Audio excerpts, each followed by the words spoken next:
दोस्तों, आज हम लोग बात करेंगे जिस मेडिसिन की, वो मेडिसिन है काली कार्ब। काली कार्ब एक पॉलिक रेमेडी है और एक एंटीसोरिक है, डीप एंटीसोरिक। लेकिन वो डीप एंटीसोरिक किन हद तक और किस कहाँ तक काम करती है, इस विषय पे हम लोग जो चर्चा जो सीरीज चल रही है, उसी सीरीज का ये लेक्चर है कि काली कार्ब क्या करती है और कब करती है और कितना करती है। एक कुछ लाइनें इसके बारे में, कुछ चंद चीजें हैं, बहुत सिंपल सी जानकारी है कि this is found in the ashes of all vegetables. जितने भी वेजिटेबल्स हैं उनको अगर जलाया जाए और जब उसकी राख होगी तो उसमें आपको काली कार्ब मिलेगा, with the exception of those growing upon the sea shore. लेकिन जो समुद्र किनारे होती हैं वेजिटेबल्स, उनमें आपको ये नहीं मिलेगा। वहाँ पे क्या मिलेंगे? हेलोजेंस मिलेंगे, ठीक है, या वहाँ पे नाइट्रम ये सब मिलेगा, ये नहीं मिलेगा। इसका स्फेयर ऑफ एक्शन क्या है? हमने ब्लेडोना की बात की, हमने स्ट्रामोनियम की बात की, हमने हायोसाइमस की बात की। आज हम लोग बात करते हैं काली कार्ब, कहाँ पे इसका स्फेयर ऑफ एक्शन है। अगर इसको हम समझ लेते हैं तो हम सिम्टम्स, हम माइंड लेवल पे बहुत पढ़ चुके होते हैं कि स्टार्टल्ड इजीली होता है, क्वेरलसम होता है, झगड़ा करता है, ये करता है, ये सब बहुत जानते हैं। लेकिन अगर हम उसके इन डेप्थ नॉलेज पे जाते हैं, जब भी हम पैथोलॉजी वर्ड बोलते हैं तो इसका मतलब है हम उसके स्फेयर ऑफ एक्शन के बारे में बोल रहे हैं, उसकी मियाज़म के बारे में बोल रहे हैं, वो किस डीप लेवल तक जा सकती है। तो इसका पहला है म्यूकस मेम्ब्रेन, दूसरा है सीरस मेम्ब्रेन, तीसरा है जनरेटिव ऑर्गन्स, चौथा है ब्लड। ठीक,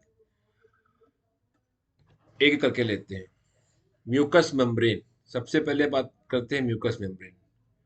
एकोनाइट के बारे में हमने बात की, ब्लडोना के बारे में बात की, हमने बताया कि कैसे ब्लडोना क्या करता है, स्ट्रामोनियम क्या करता है और हायोसाइमस क्या करता है। हम यहाँ पे आज बात कर रहे हैं काली कार्बोनिकम की, कि काली कार्बोनिकम में क्या होता है कि जितने भी आपके, चाहे रेस्पिरेटरी ट्रैक्ट हो चाहे डाइजेस्टिव ट्रैक्ट हो, वहाँ पे ये एक्सेसिव इरिटेशन प्रोड्यूस करता है और ये इन्फ्लामेटरी स्टेज तक नहीं ले जाके उसको बॉर्डर लाइन पे लाके छोड़ देता है।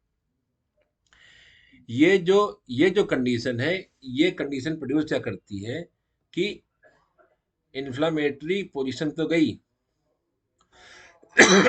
लेकिन उसने बॉर्डरिंग तक ले गई, उसको hardly reach that point of inflammation like blood होना। तो ये इसने क्या किया कि इतना ज्यादा इरिटेशन कर दिया कि ड्राइनेस प्रोड्यूस कर दी। और ये ड्राइनेस प्रोड्यूस करने की वजह से जो इसके जो पेन होंगे वो स्टिचिंग पेन होंगे, लाइक ब्रायनिया अल्बा।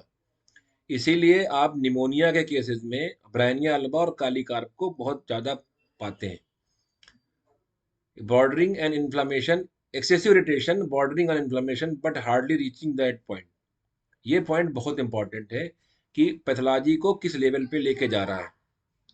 अब जैसे लिखा है upon the mucous membrane of kidney. अब जैसे हमने बेलोना में बात की थी तो वहाँ पे हॉलो ऑर्गन की बात थी। यहाँ पे क्या कर रहा है कि म्यूकस मेम्ब्रेन ऑफ किडनी में करेगा, लेकिन ये क्या करेगा? डाययूरेटिक की तरह करेगा, changing the urine to alkaline. उसका जो नेचर है उसको एल्कलाइन नेचर में लेके चला जाएगा। तो ये एक बहुत इंपॉर्टेंट पॉइंट है कि ये म्यूकस मेम्ब्रेन में कहाँ तक कर रहा है, इन्फ्लामेशन या अल्सर प्रोड्यूस नहीं कर रहा है। ये याद रखना, ये वर्ड, ये अल्सर प्रोड्यूस नहीं कर रहा है। ये बहुत ध्यान रखने वाली बात। It cause an extremely dry condition of the serous membrane. Serous membrane, जहाँ पे सीरस मेम्ब्रेन पाई जाती है, चाहे प्लूरा है चाहे हार्ट की, उन सब मेम्ब्रेन में भी ड्राइनेस प्रोड्यूस कर रहा है, including the myolemma of the muscles which get sharp stitching pain. अब ये शार्प स्टिचिंग पेन, ये greatest keynote of kali. और ये इसलिए है कि इसका इन्फ्लामेशन कहाँ तक है, इसका इन्फ्लामेशन उसको ड्राइनेस प्रोड्यूस कर रहा है, इरिटेट कर रहा है, ना कि अल्सर अल्सर नहीं बना रहा है।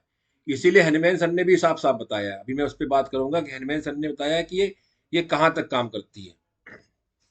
फिर ब्लड, ब्लड में हम बताएंगे कि increase amount of fibrin in the blood and state similar to रेमेटिज्म।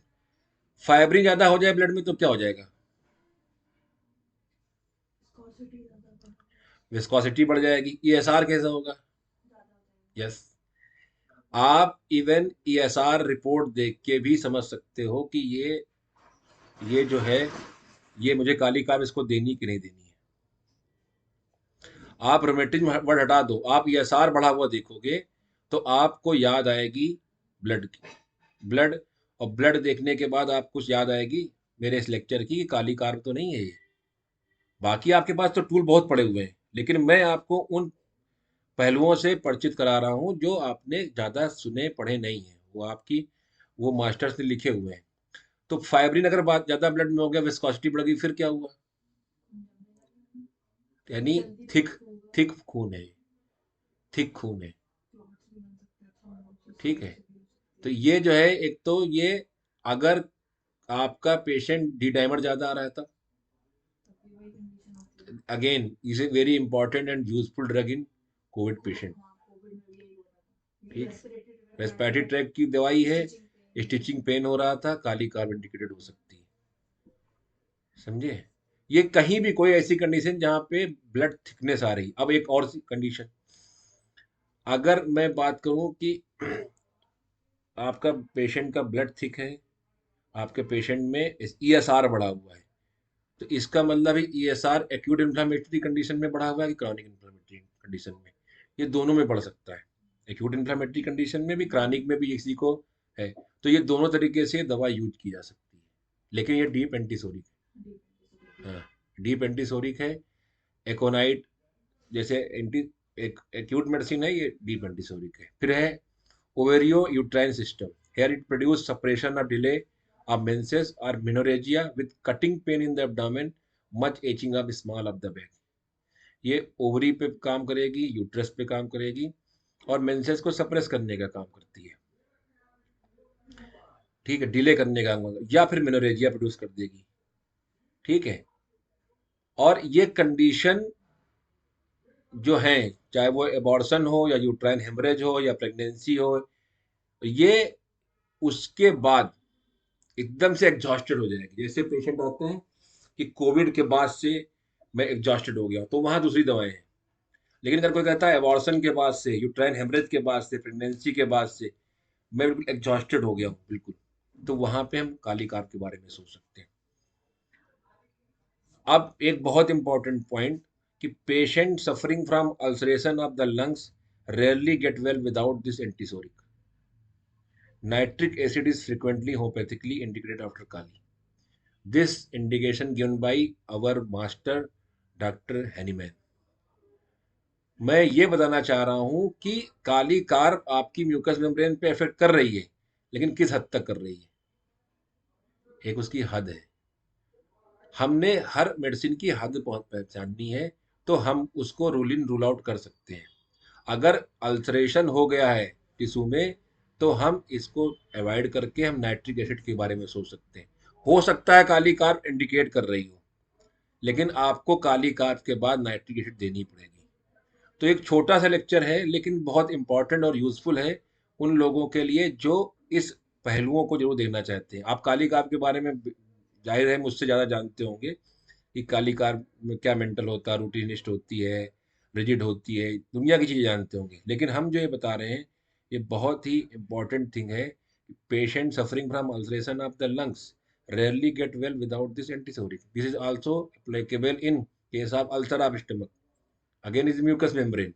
ये कहीं का भी अल्सरेशन होगा, रेक्टम में अल्सरेशन हो जाए, जिसको फिसर फिस्टुला हम करेंगे, चाहे खासकर फिसर, तो वहां पर भी ये काम नहीं करेगी, नाइट्रिक एसिड काम करेगी वहां पे। लेकिन अगर काली कार इंडिकेट कर रही है और वो केस को नहीं निकाल पा रही है, तो देन हमारी जो नेक्स्ट मेडिसिन है वो नाइट्रिक एसिड है।